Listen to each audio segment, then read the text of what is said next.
Hey guys, so obviously it's easy for me to say this as a non-hardcore player, but I've been playing World of Warcraft for a while now, and I just want to do a little bit of digging on this player here.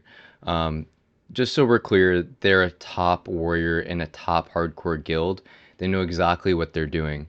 So let's just watch first this clip real quick here, um, where I have this kind of feeling like they're still learning a bit, and hopefully I can help learn, right? Like, let me learn you. Obviously, that's not proper English, but you get the point across here. This is a case of a threat issue, and it looks like that they're trying to click their Petri, weren't able to find it quite fast enough. So, seems like they've now learned where their keybind is for this spell. They're very good at petring out of raids. But I just want to look in this further. Very unfortunate to lose an ED, by the way, like this. That is definitely a soft moment. But anyways, yeah, this is a case of someone that's just not paying attention to threat. I don't even see them on the threat meter. I don't know why they're on this target to begin with, while all the other melee are on the target that doesn't spin. They just felt like they had to stay on this target, I guess. I won't know all the context, but I just want to give you some thoughts. So let's go ahead and do that and look through. Dang. Here. Cool. I was looking at a different raid earlier, but let's focus on this raid now. So this is an AQ40 from a week ago and very solid clear. So I will just right off the bat give these guys a lot of credit. If you're doing a sub-hour AQ40, that is a top group for sure. So first of all, just note everyone looks at overall damage compared to just boss damage. So I will give Brezzy a lot of credit here. They are doing well in the damage department, but I'm more interested in casts. First thing that stands out to me is the Sunders. So let's just look at Sunders overall. So I'm going to click on Sunders, and seems like they're doing a good job of sundering Slayers and some other things. But it does kind of stand out to me as far as like where they are in the Sunders. I would say like 70, 80 is kind of a good benchmark. So not quite there yet. But let's look at some more things here. I just kind of want to go boss by boss. Again, I'm not able to look at this player's detailed abilities here during a raid because respectfully, I'm not going to subscribe to them. But let's just go ahead and look at the start here. One thing that stands out to me is I would highly recommend that you stay in just two spots. You don't move all over the map. It's just much better to be on the middle and then one side at most. If you're going all over the place, that's a loss of uptime and just generally makes me think that it's someone going after the real mob every time. Seems like they're always trying to target the real mob, which is a little bit of a parse mentality compared to you always want. Okay, now they focus on the fake, so that's good there. Can't call them out for that. Again, I haven't seen this in advance, so this is all just like off the rip here. But let's just look at casts on Skeram. Analyze casts.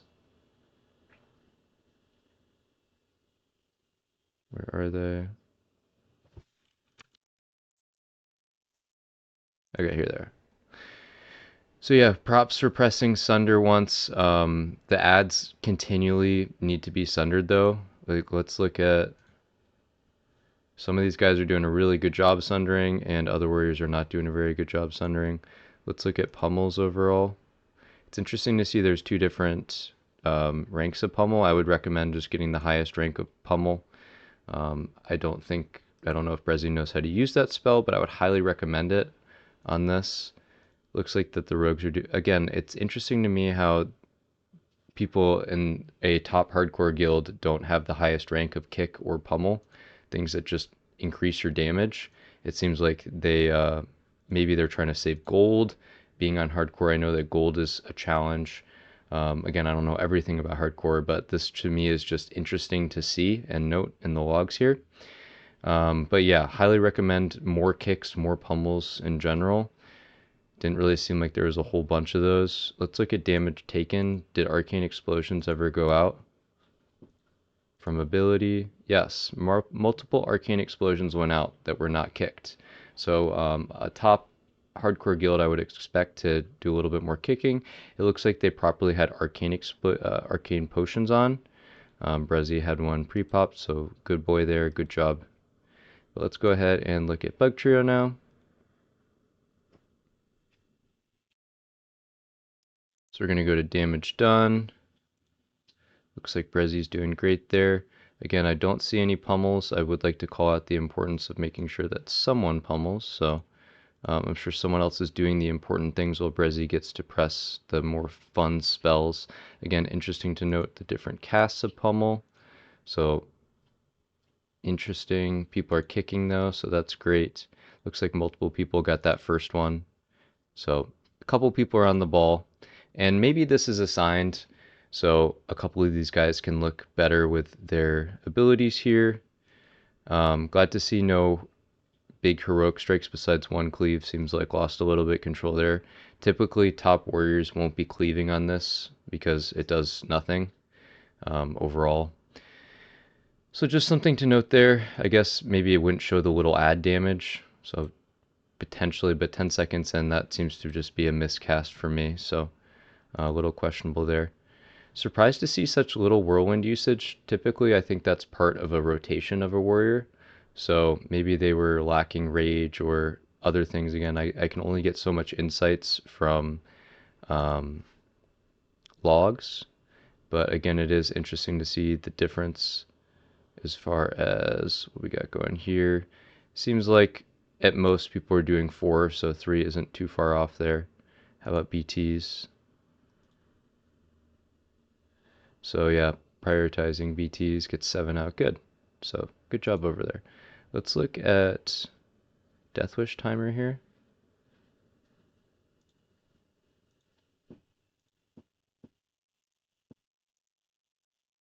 And this is good to look with a timeline.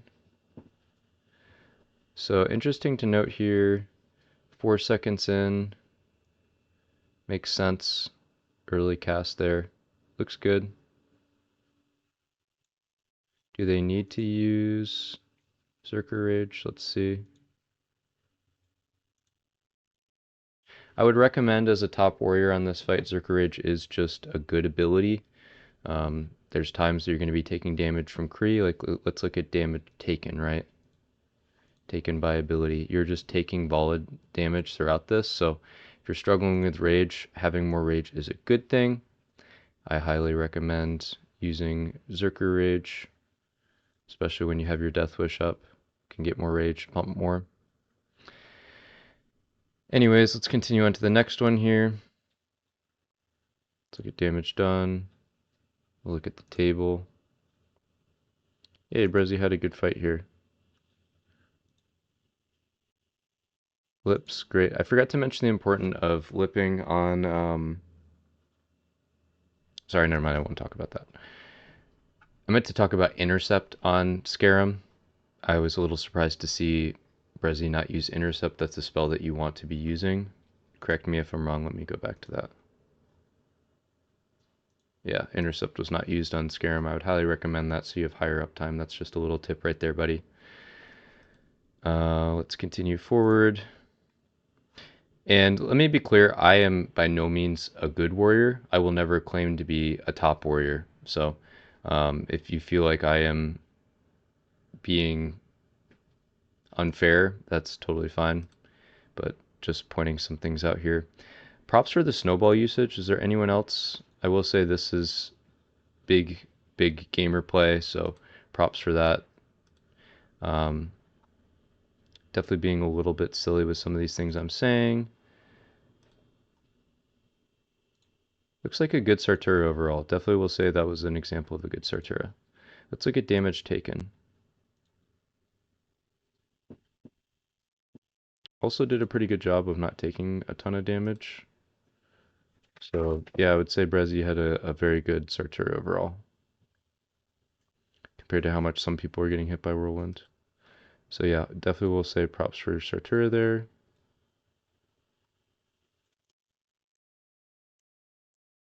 Did not have a super great Fankris. Some of Warrior gameplay is just RNG though, right? So let's see what we got going on here as far as damage done, and let's just see crit chances.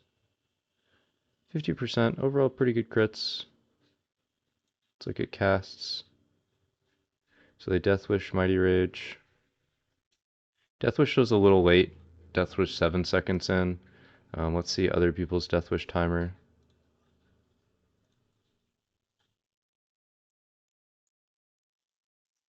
So, I mean, yeah, Brezzy was just a little late here on their Deathwish. Need to be a little bit sooner on that one. That was a significant factor in overall of who was the top people there. Let's look at Visk now.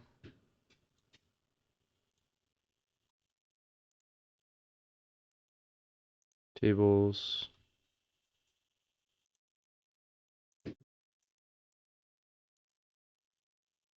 Does have Icy Chill and Frost Oil, so props for that. I'm assuming that this is nature resist on boots. Not super valuable. Hamstring spamming using Cure Poison. So this is great. This is what you want to see. Does the Dense Dynamite. Dense Dynamite does not seem to hit very much, besides Visk. So this was a wasted Sapper. This Sapper did nothing. So rip on Sapper. Like, let's look at comparison. So damage done. And go to... Not sure why I don't see Sapper here. We'll go damage done by ability. Kind of confused. Oh, it's zoomed, that's why. So yeah, a couple people were able to hit globs. Brezzy was not. So seemed like they were able to kill the globs mostly before it really even mattered. Like if you look at the glob damage here, it was mostly mages just blasting them down with Arcane Explosion and people melee them down. So yeah, kind of a waste for some people to be sappering there, and Brezzy was just a little bit slow reaction-wise. Hoo-hoo.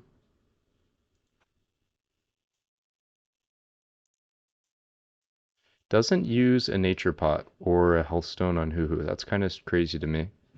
Seemed like overall it was a pretty safe Hoo-hoo. If we go to resources over here. Never got super low health, but even then I would still recommend using a nature pot. Got down to 60%, so pretty safe, but like why not? You know what I mean? Let's look at healing. Didn't have one pre-popped either, but that's not really going to be possible at the pace that these guys are going in a sub-hour pace. So in a typical hardcore raid, you might expect to see more nature pot usage. Let's do healing by source. So yeah, just a couple people nature potted, not many. They had a really safe Hoo-hoo overall. It just wasn't super dangerous. But I still just, as a hardcore player, it's interesting to me to see that that wasn't used at all. Let's look at timing of debuffs here. Timelines, Deathwish. So Brezzy had a good timing here on their Deathwish. Actually, no, it was super late. They wasted a lot of their Deathwish, so not a very good Deathwish overall. Wasted a lot of time on it. It was a 34-second kill. They wasted almost half the time on their Deathwish. Not super great there. Cluelessness had a much better one. And Duda, and Emo Warrior, and Ibanaza, and Jang, and Audio Bully, and ASCII, and Rickbo, and Tap. So I don't know how many people you consider to be top, but I've said kind of a bunch of different names that I think are better warriors on this fight than Brezzy in terms of cooldown timing there. Continuing forward, look at Twin Emps now. I definitely recommend that you pop Deathwish on the pull. So props to Prezi there. Good timing on that. It's a 3-minute kill, so only get one usage on it. Let's look at casts. Get a Brezi. Uses a Mighty Wage and Diamond Flask. Makes sense. And Sunder's Armor's good. Good boy. That is the correct rotation there. I approve of that. I guess cleaving for some bugs, but I would recommend just they're gonna die with some whirlwinds. Seems kind of meh to me. Good uses of intercept. When you early Mighty Rage, it means that you should be able to get a second, and he does, so props for that. I would maybe think about saving the Mighty Rage. Looks like maybe slightly better timing. I don't know. Kind of hard to tell.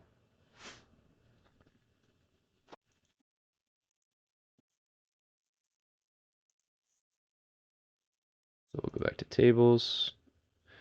Yeah, solid overall. Came out number 1, so props for that. Let's look at Oro. Interesting to see Sarthes as number 1 on this. Might have just had good RNG. Not super great crit chance. Kind of surprised to see, oh, dodges, okay, so just kind of unfortunate there.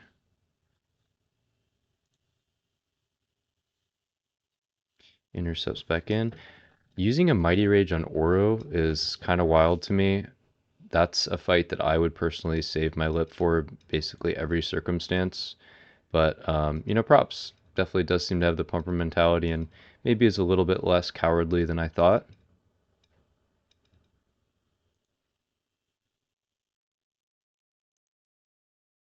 Now look at the last boss here. Go to Brizzy again. Tables. Damage done.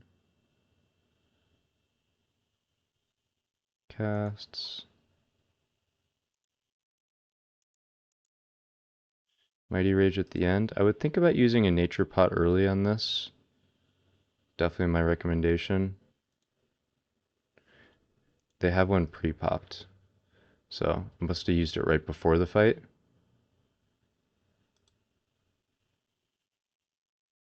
So if they used it right before they fight, it wouldn't have been on cooldown here for them to be able to use here, and then they use Mighty Rage. That does make sense to me. Casts, Death Wish. Death Wish was used on the opener. Let's see if everyone did that.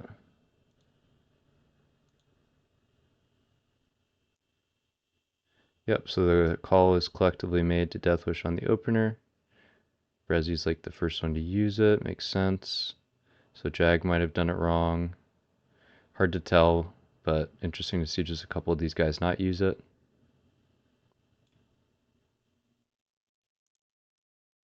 So yeah, again, this is just me in the moment. I'm not wasting much time when I have someone crying in my comments on a YouTube video. But I wouldn't say a top warrior. I'm used to top warriors doing things that are a little bit more useful for the raid. I suggest more pummels, more sunders, better intercept usage. Death Wish can be continually improved. Understanding when to use defensives versus offensives. I don't know if I saw any whippers. One thing that always stands out to me from top warriors is just like their sustainability and ability to survive. Uses one health stone, but yeah, I would expect to see more whippers. Let's see how many target dummies. Uses 2 target dummies throughout the fight, or throughout the raid, on Sartura, and then later on Trash after Twin Imps, it looks like. But again, that's something, let's see in comparison here. Some of these guys are using like 5 and 6, so definitely a lot of areas to improve. Hopefully that helps, and I hope you have a good day. Thanks.